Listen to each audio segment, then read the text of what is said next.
But you know what? He said something, just a quote that I was listening to, and I said, I can't believe he went there. It was a great interview. He goes, his advisor said there wouldn't be retaliation about this kind of trade war, and we told him there would be, and they're wrong.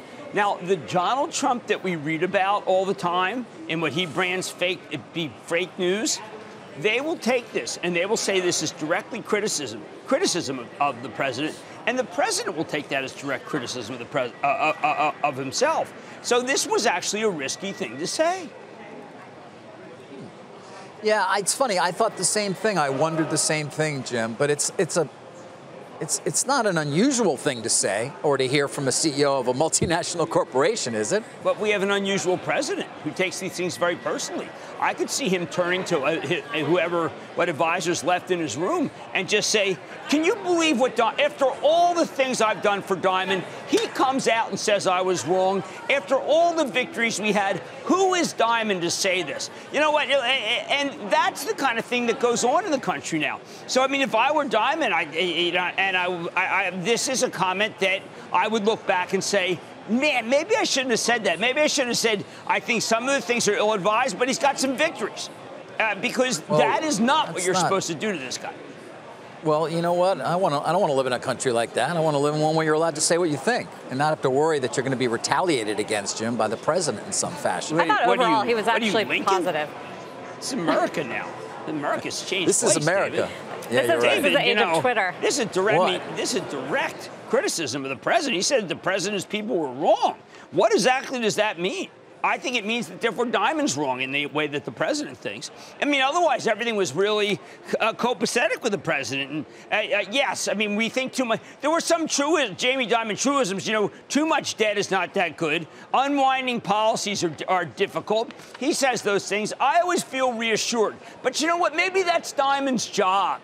Maybe Dimon, other than trying to get your checking account, which, by the way, he pays the lowest rate of anybody, and if you moved over to Vanguard, you could get 4 times what he's paying. So, I mean, he's doing well. He's doing well. He's doing really well. They did have a brief conversation about the yield curve, Jim. You and I talked about it a bit this morning, of course, the financials, which you were talking positively about, and they are up today, actually. They look great, nicely. David. What was cheap? It's too cheap. JP Morgan's too cheap. That is, I mean, look, is Jamie Dimon one of the best CEOs in the country? Yes. Is it an incredibly well-run bank? Yes. Is all that matters the 10-year? No. And that's what he said. And he's beginning, I think, to get tired of the 10-year narrative. Yeah. We'll try to sort of go there on succession. Kind of got as far as we always do, which is virtually nowhere. Isn't that when they went for the water break? No, he addressed it. He just said he has no plans.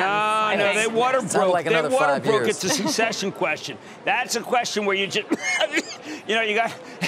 No. No, you don't think so? But you and I have talked about this. I mean, he is an incredible CEO, but it's a long time. The world changes. Not that he isn't in the middle of the game. He talked about being the quarterback and being ready to take the field. But,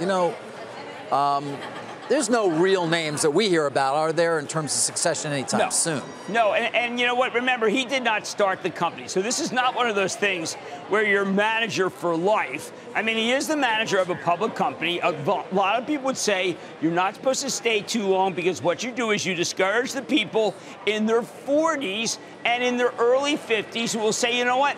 By the time this guy retires, I'll be 60. I will not be even considered to be the CEO. So in that sense, that's what Lloyd saw. Lloyd recognized he was beginning to lose a lot of people in their early 50s who would know if he stayed on to 68, they would be 60 and they would never be under consideration, so they would have left. So he didn't want the brain drain. You know, Jamie's doing a great job. Who can blame him?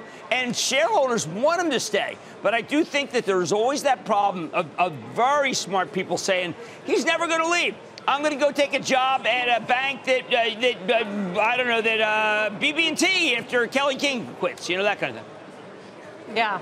And finally, Jim, we asked you about the trade risk. The other risk he mentioned was the unwind of QE, this sort of grand experiment that we're going through with the Federal Reserve, something that's never been done before.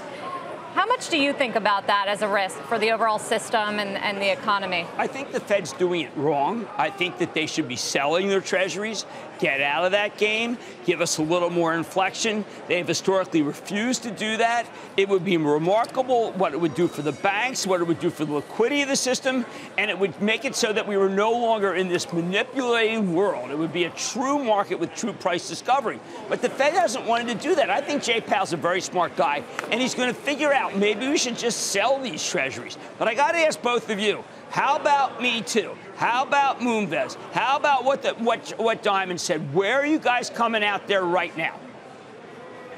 Right. I mean, he was asked directly whether he thinks it's going to hit Wall Street. He didn't say that, but he did say that he tells his executives, you guys set the tone, and that there's bad behavior in every single industry, and that probably includes Wall Street, and you got to root it out. That's what he thinks. I'm asking you what you guys think.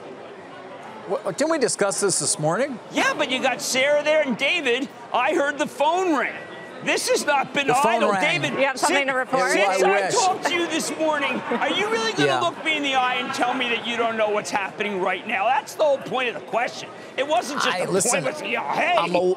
All I'll say is this: it's not even a tease. I'm a little surprised we haven't gotten any news. Okay, so it really is true. It's been a few hours. I would have thought the board would have adjourned. Maybe they have.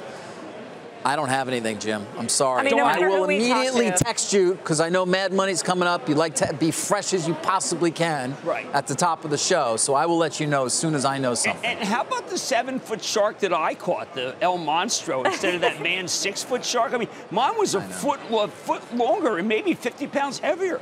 That's news, David. Sarah, that is like news. I was in the local I didn't know paper. you caught a shark. I was in the local paper. You should have seen the picture of him. He looks so cool. I hope you let it go. On that oil rig, decommissioned oil rig. And it was right at the time that Facebook blew up, and it's like the oil rig shook.